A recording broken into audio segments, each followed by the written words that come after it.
मुलाखती कदाचित ऐकल्या असतील. काही ठराविक विषय आहेत, काही ते फक्त मला आपल्याशी जरा बोलायचे आहेत. मला आत्ताच मी गाडीमधनं येताना मला, अरे तू आलीस का,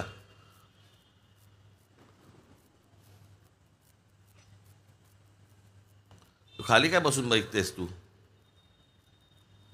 वरती आहे. अगे ये ग, ये वरती ये.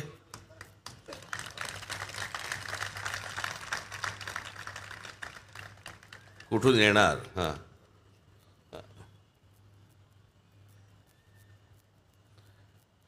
ही आमची बालमैत्रीण असिलता राजे सावरकर, स्वातंत्र्यवीर सावरकरांची सख्खी नात.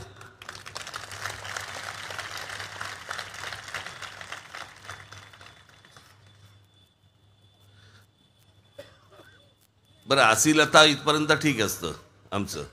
असिलता सावरकर, सावरकरांची नात वगैरे, आम्ही वर भाषणं करायची, ती खाली बसणार, कसं नुसतंच होतं.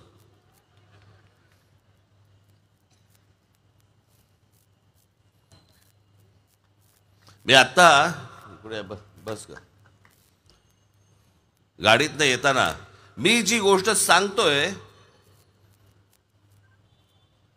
अनेक लोक माझ्यावरती टीका करतायत की मी राज ठाकरे सांगतोय की मशिदींवरचे भोंगे खाली काढले पाहिजेत. काढलेच पाहिजेत, त्याच्यामध्ये काय दुमत असण्याचं काही कारणच नाहीये. माझ्या हातात जर सत्ता आली 48 तासाच्या आत उतरवीन.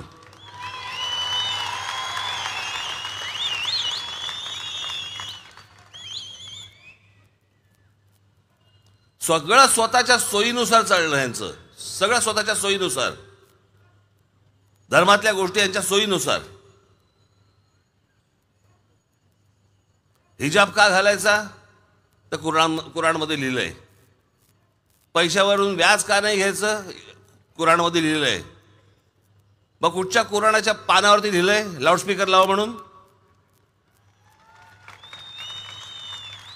बरं, कुराण ज्या वेळेला लिहिलं गेलं